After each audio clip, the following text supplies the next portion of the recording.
خلاف و هغه یو تحریک شروع کو چې زه به د خلکو ته سبق ښیم نو هغه مذهبي سبق راو دیني او دې دوران کې د باچا خان او د دوی خپلو کې واسطه راغله نو باچا خان به د حاجي تورنزو حاجي صاحب سره چې کوم دی نو په دغه کې مطلب چې خپل کوشش کوو داسې وخت راغلو چې تورنزو حاجي صاحب چې کوم دی نو هغه مفروض شو په مومندو نو دا سلسله ودرېده نو دا سلسله باچا خان روانه خو د تورنزو حاجي صاحب او د باچا خان ترمنځ دا فرق ډېر واضح و چې هغه تش مذهبي خول او باچا خان دنیاوي او مذهبي دواړه او د هغې مدرسو آغاز وکړو تقریبا څه د پاسه سل سکول یې په خیبر پښتونخوا کې باچا خان چې کوم دی جوړ کړ هغه وخت سکول سل سکوله داسې دی لکه تاسو وایي چې دا 6,000 اووه زره دي ځکه هغه وخت کې د سکولونو تعداد اړونه چېرته په لکه دا چې کله باچا خان د ځوانانو دا تنظیم جوړو یوت لیګ نو په ټوله پښتونخوا کې یو کالج اسلامي کالج نو سوچ وکئ اوس خو کور په کور کالج دی او پرایویټ کالجونه او بل نو چې د باچا خان په خیبر پښتونخوا کې سل سکولونه چې دا څومره به و څه پاسه سل دا داسې وو لکه چې 10,000 او 20,000 مطلب سکولونه سړی جوړ کړي او هغې نه ډېره زه تاسو ته مخامخ ناست یم چونکې ما په خپله په پبو سکول کې د خدای خدمتګارو سکولو موږ ورته اوس اسلامي سکول وایو هغه وخت کې یوه تازه د اسلامي مدرسه وي او هغې کې ما سبق ویلی دی چې زما مطلب هیډ ماسټر هم خدای خدمتګار و زما فارم ماسټر هم خدای خدمتګار و او چې چا ما ته قرآن شریف ښوولی دی نو هغه هم خدای خدمتګار و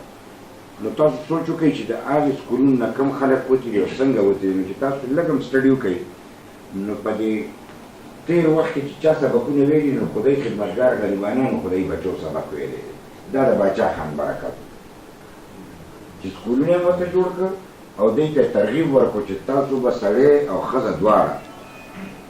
چې څنګه مذهبي علم په تاسو فرض دی نو د دنیا علم هم چې کوم دی نو چې تاسو حاصل کړئ هله به ترقي کوئ دا د باچا خان بنیاد و چې د علم د حاصلولو دپاره مطلب چې هغه د څه دپاره باچا خان وي د باچا خانۍ کې یو 2-3 غټ مقصدونه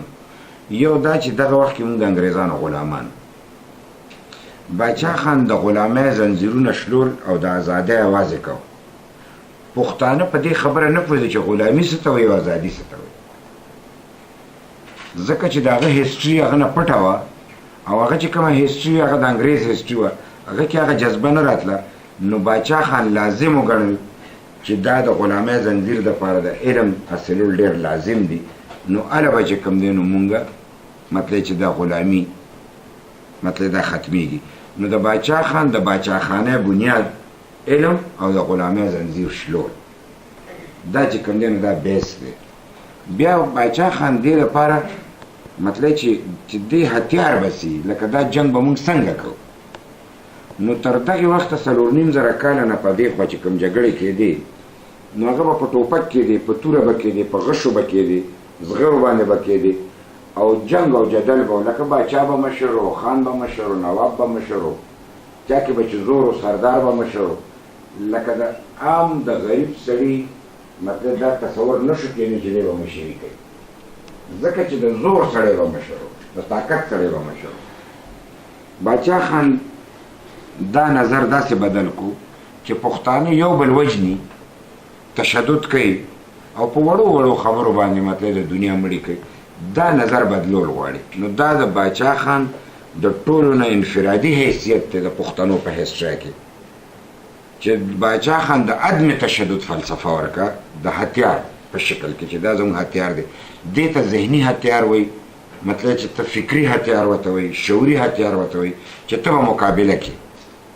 نو هغه عدم تشدد په دې بنیاد چې د هغې بیا ډېر ډیټیل دی پای به نور ګپ لګو که چېرته وخت و خو د عدم تشدد اصله دومره معتبر او زوروره وه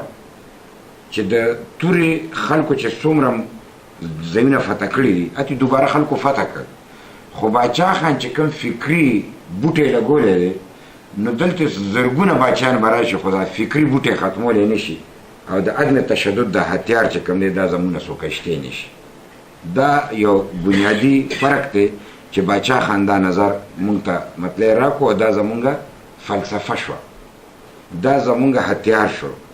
بیا د دې دپاره ضرورت و چې دا مونږ هر څه کوو نو نظام به هم سي سیسټم به سي لکه مونږ به جنګ کوو ازادي به والو بیا به څه کوو یو بل ته به ګورو تماشه به کوو که څه به کوو نو هغې کې دا خبره وه چې پورې کس پورې په شریکه وی لکه دې ته ویلی شي معاشي همواري اقتصادي یا سماجي بې انصافي ختمول یعنی په دې چې تاسو ځوانان پوهې چې دا خدای تقسیم نه چې غریب به ټول عمر غریب او خان به ټول عمر خاني دا خدای تقسیم نه دی زموږ ذهنونو کې خلکو دا کینولي دي چې بس خدای تقسیم کړی دی نو نه خدای داسې تقسیم نه یې کړی که خان سړی په ایماندارۍ ګټي او وی ګټلی نو دا بیا تقسیم دی خو که دی په خپله باندې فیرمین ګټي نو دا خو د خدای د فیصلې خلاف ګټي دا خو فیصله نه ده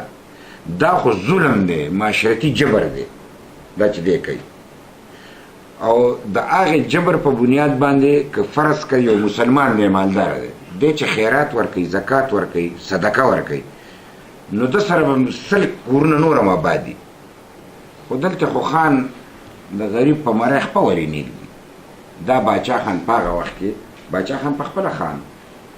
هغه خپله جایداد خو د معاشرې نه لوړ او جوره ختمول چې انصاف به څنګه راځي نو انصاف به په دې راځي چې ته به هر چا له بنیادي حقوق ورکړې چې د چا کم رایټس دي حق ته دا د ټولو دی لکه تعلیم نو دا داسې نه چې مالداره سړی به سبق وایي او غریب به مطلب تماشه کوي نه نه دا د معاشرې ذمهواري ده چې په دې غریب به سړي به سبق وایي داسې علاج داسې دغه دا ټولې خبرې نو د هغې په بنیاد باچا خانې چې پورې کس پورې په شریکه وي یعنی زمونږ او ستاسو ترمنځ چې لوړه جوړه کومه ده نو دا به مطلب ختمول غواړي نو مزدور کیسان طالب علم او دغه رنګ دا ټول طبقې چې کوم دی باچا خان ځان سره ملګري کړي او راپاڅوله دا چې کوم دی نو زمونږ د باچا خانه غټې نکتې دي دې کې بیا حلف دی د خدای خدمتګارو نو هغه بیا زمونږ یو خپل نظام دی ایمانداری کول په پاکه جذبه د خلکو خدمت کول مطلب چې لکه هغې کې هغه دروغ نه ویلو د خپل ملګري بد نه ویلو که در سره څوک زیاتې وکړي د خدای دپاره برداشت که بل سړي سره زیاتې مه کوه هغه ټول هغه خبرې دي غیبت به نه کې لکه بیخي تا ته د انسانیت چې کم درس دی هغه د خدای خدمتګارو په حلف کې دی به هر کیف دا به هم دلته پرېږدو چې باچا خان د باچا خانه کوم مونږ او تاسو آواز کوو دا یو نظام دی او د دې نظام په بنیاد ستاسو زموږ چې کوم دی سټرګل دی هغې کې پروینشل اټانمي هم راځي هغې کې مطلب چې دا ټولې خبرې راځي ضرورت د پښتون سټوډنټ فیډریشن داسې وخت کې پېښ شو چې د ایوب خان خلاف تحریک چلېدو او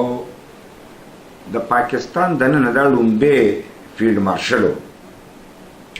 دغه وخت کې یونین او د الیکشنې او د سټوډنټس اکټیویټیز نو دې باندې قطغنې او پابندۍ وي چې چا به کوله به یې ګرفتارول خو چې د ایوب خان خلاف تحریک زور ونیو نو بیا ضرورت پیدا شو چې اوس ته په دې تعلیمي ادارو کې تنظیمونه جوړ شي چې د مارشلا خلاف راپاسي نو دا هغه وخت چې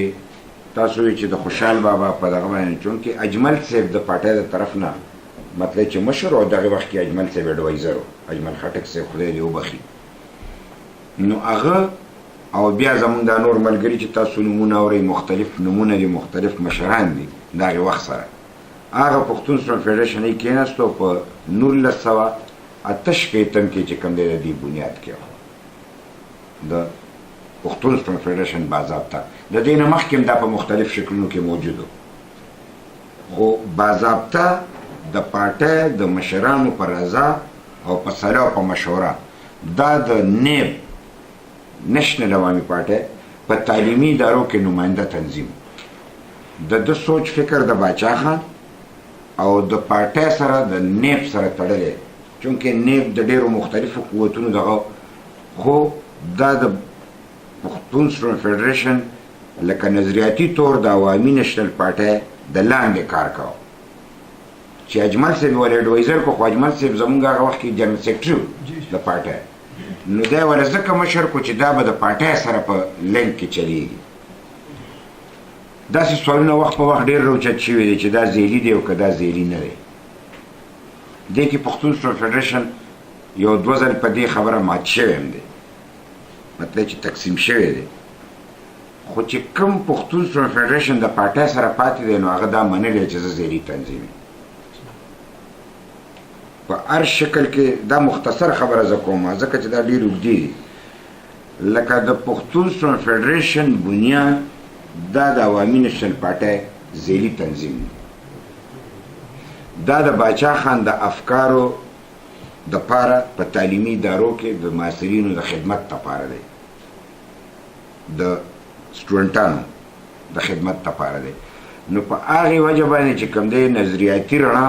دی د خپلې پارټۍ عوامي دې وخت کې چې کوم دی نو زمونږ مطلب لکه نېشنل عوامي پارټي نه عوامي نېشنل پارټي ده، دا رڼا دی د پارټۍ نه اخلي. د پارټۍ فیصلې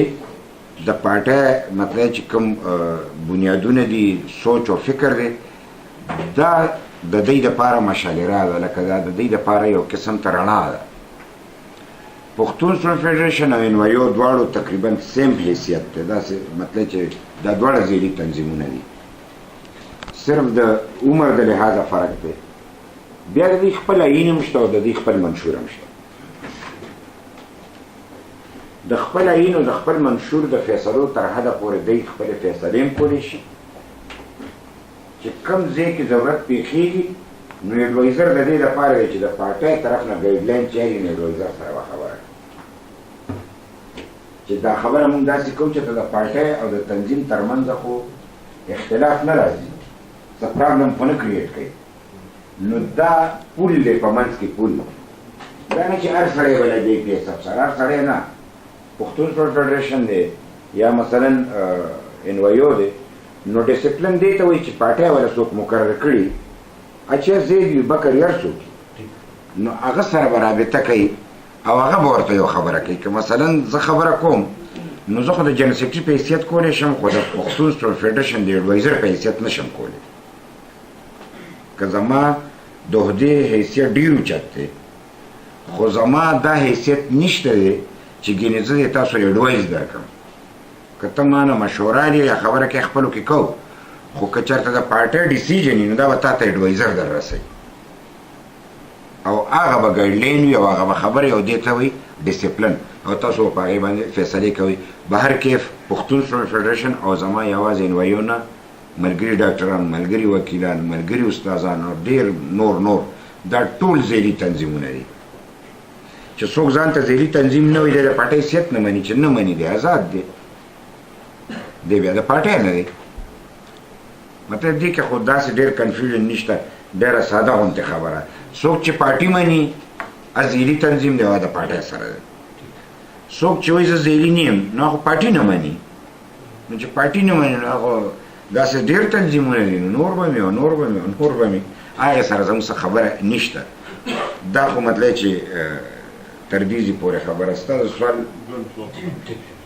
بل پکې څه پاتې نه دي. تا وی دریم نو دریم پکې څه یو خو ډېره د خوشحالۍ خبره ده. اووه اتنه لس کاله په پښتون سټوډنټ فدرېشن د مشران ګواهي داسې تېر شوي دي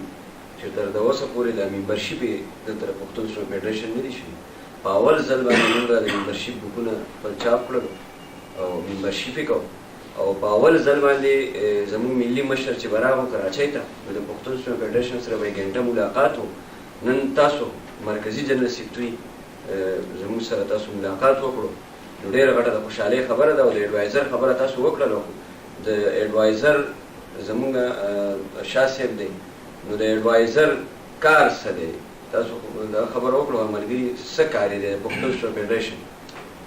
ایډوایز خو تاسو پوهېږئ چې ایډوایز څه ته وایي. د ایډوایز نه ایډوایزر وتی دی مطلب تجویز درکول، رای درکول، خبره ورکول، مطلب چې یو ګایډلاین ورکول. هغه د پارټۍ طرف نه سپوکس پرسن وي. لکه پارټۍ دې ته حواله کړي چې د پښتون سټوډنټ فدرېشن پرابلم راځي نو د سره به ډسکس کوئ او هغه به تاسو ته که په خپله حل کولی شي ټیک ته، که نه پارټۍ سره به خبره وکړي چې پارټي به ته کومه خبره وکړي به تاسو سره وکړي. لکه دا پول دی که نه منځ کې پول دی. مطلب هغه په خپله د اختیار لري چې د پارټۍ په پالیسو په رڼا کې تاسو سره خپل کار جاري ساتي، خو که یو مشکل پیښ شو چې هغه په خپله په هغې باندې هغه رنګ نه پوهېږي یا مثلا په مسله پیچیده ده نو هغه پارټۍ ته راوړي او پارټي ډسکشن وکړي او ده ته یې حواله کړي او دی بیا هغه خبر وکړي. خو دا نه شي کېدی چې میا صاحب اډوایزر دی او میا صاحب نه پوهېږي نو ته بل نه اډوایز والی، دا نه کېږي. ځکه پوهېږم که زه نه پوهېږم زه پارټۍ مقرر کړې وم نو که زه نه پوهېږم نو زه به ځان پوه کړم او تاسو ته به بیا خبر وکړم. خو د ځان نه به ځان اډوایزران سړی نه مقرروي، د پارټۍ فیصلې او پارټۍ مقرر کړي، دې ته تنظیم وایي. دې کې عرض دا و مشر ادب سره چې دا مطلب غواړم چې اډوایزر کوم لفظ وي دا خو لکه د انګریزي لفظ راغی که نه مشره، مونږ وایو چې مونږ ته کومه وینا شوې ده اورېدلي مو دي مشرانو دا طلبه امور انچارج شي، لکه د طلبه امور چې څومره وي د هغه د سره وي. بل په دې کې عرض دا د مشره چې بعض اوقات دا وي چې د پارټۍ د ګایډلاین د فیصلو سره چې تضاد لري دا فیصلې بیا نه شي کوي، ځینې تنظیم فیصلې بیا نه شي کوي. نو ما چې په دې صرف وضاحت وشي چې دا صرف اډوایز نه دی د طلبه امور دا مشیر دی که نه، سمه خبره مشیر دی نو دی د چا مشیر دی؟ دی د پارټۍ دی که دی د خپل مرکزي صدر دی، لکه مرکزي صدر ته د دې پارټۍ ته اسانتیا ده نو مطلب د ده همدغه حیثیت شو ته چې ول هر څه شکل ورکړي، خو دا حیثیت د ده چې اډوایزر دی نو دی اډوایز ورکوي. د اډوایز ضرورت څنګه پیښیږي؟ لکه دا خو انچارج نن سبا مونږ په آیین کې د دې لپاره نوم ایښی دی چې مطلب د دې شیز انچارج، اډوایزر ته مونږ لکه د طلبه امور انچارج مونږ نوم ایښی دی، لکه اسفندیار خان هم د دې انچارج دی، داسې د دې صوبایي دغه هم دی، ذمهوار ورته وایي، انچارج مین ذمهوار. مشیر هم په دغه شکل کې چې د پارټۍ طرف نه تا سره مقرر وي نو ذمهوار. اوس دا نزاکتونه نه دي، دا د بني اسرائیل په وخت کې دا خبره ډېره وه که نه، نو هغوی ورته وایي چې بس خو ایمان راوړئ نو دوی ورته وایي قرباني وکړئ، خدای ورته وایي. نو هغوی ورته چې څنګه قرباني وکړو؟ نو هغوی ورته خو بس خو څاروی حلال کوي. نو هغوی ورته نه جي غوا که میخه، نو ورته یې غوا. نو هسې خو که چیله یې ملاله کړې وه چلېده، که ګډول یې ملال کړی و چلېدو نو ځان ته یې سخته که نو بس تش غوا ته خبره پاتې شوه. نو بیا ورته وایي چې غوا به ځوان وي که بوډی وي؟ نو ورته وایي چې نه به ځوان وي نه به بوډی. نو هغه ځوان هم ترې ووته او بوډی هم ترې ووته. نو دا د منځ چې پیدا کول دا ډېر ګران. نو بیا ورته وایي چې برګه به یو که ساده به نو دا د قرآن په سورت بقره کې نو هغه ورته وایي چې زیړه به نو دا زیړ رنګ هغه وخت کې ډېر کم. نو یې ورته چې نه پیدا کېږي نو که بل سوال کوئ نو هغه به بیخي پیدا نه نو چې کوم خلک کنفیوز وي هغه کنفیوژن نه ختمېږي، هغه ارادتاً کنفیوز وي. او چې څوک سیده ساده وي نو مونږ خو تر دې وخته مونږ خو ورکې ماشومان لوی شو مونږ خو تپوس هم نه یې کړی چې دا سیدې او څه نه دي. مونږ خو زمونږ اډوایزر چې کوم دی زما چې څه کم وخت کې ومه نو بیبي زموږ اډوایزر وه بیګم نسیم ولي خان خدای دې وله صحت ورکړي او د هغې نه مخکې زموږ چې کوم دی ارباب سکندر صاحب نو نم ترې سوال کړی دی نم ترې تپوس کړی دی خو هسې خبره هم دپاره وکړو مطلب دا خو لکه مونږ خو کار کولو مونږ خو منډه واله نو کار هم کړی دی د هغې نه پس ته بیا اډوایزران مختلف نن چې کوم دی اسفندیار خان مطلب چې ستاسو اډوایزر دی نو سوالونه کم عمل زیات پکار دی د باچا خان خبره چې کم قوم مطلب کم سړی وایي کمې خبرې کوي عمل ډېر کوي کامیابي نو داسې سوالونه چې ګینې دا ولې او دا ولې تاسو پارټۍ سره او د پارټۍ فیصلې پکار دی چې تاسو ومنئ چې ته پارټۍ سره او د پارټۍ فیصلې نه منې نو څنګه ورسره خو نه یې ورسره که نه لکه عملا خو دا دي چې ته پارټۍ سره د پارټۍ فیصلې به منې خو ستا د پښتون سټول فیډریشن تا کې دا کانفیډنس پکار دی یا انوایو یا زما بل تنظیم دا کانفیډنس پکار دی چې تنظیم به پخپله چلوئ لکه که ته تنظیم نه چلوې تا کې قاعدانه صلاحیت نه پیدا کېږي ته بس لکیر کې فقیر مونږ غواړو چې د پښتنو په یود کې خپل مطلب چې کړی وي د فیصلو ته فیصله به کې نو چې ته فیصله کې ستا د خپل چوکاټ دی چې غلط دی تا ته به پاټي وایي چې غلطه دی دا دې ولې وکړه یاره جي بیا به نه کوو ته به په بد نیت نه کې خو د تنظیم دننه لکه اوس ته ممبرشپ کې د ممبرشپ خپلې فیصلې په آیین کې شته مطلب هغه کېدی شي لکه ډېرې فیصلې داسې دي چې هغې کې د دې خبرې ضرورت نشته چې ته چا نه تپوس وکړي چې کوم ځای کې اختلاف پیدا کېږي کوم ځای کې په تنظیم کې تقسیم راځي او په کوم ځای کې چې کوم دی د پارټۍ او د تنظیم ترمنځ غلط فهمي راځي د دې تپوس په خامخا پارټۍ سره کوي څه خبرې داسې دي چې ته به خپل مطلب چې لکه ډے ټو ډے افیرز کې به ته خپلې فیصلې کوې لکه مثلا داخلي کېږي داخلي له ته کمیټي جوړې نو دا به ته چا نه تپوس کوې نو دا به بیا څه شي مطلب که تا کې دا کړی نه چې لکه اوس مثلا یو کالج له زه کمیټي جوړوم او زه کمیټي هم نشم جوړولی نو څه شي لکه لږ ډېر مطلب که تا نه څوک تپوس وکړي او جي ضرورت و ما جوړه تا په ښه نیت جوړه کړې ضرورت و داسې مختلف خبرې دي چې هغه سړی کولی شي په کار دی چې تاسو لږ ډېر خپل چې کوم دی نو لکه یو حیثیت برقرار ساتلو لپاره خپلې فیصلې په خپله چې کوم تاله آیین او مطلب منشور اجازت درکوي منشور خو نظریه ده آیین حقیقت کې شی دی چې تاله اجازت درکوي بنیادي خبره چې تاسو ذهني تنظیمي او د پارټۍ د فیصلو پابند دي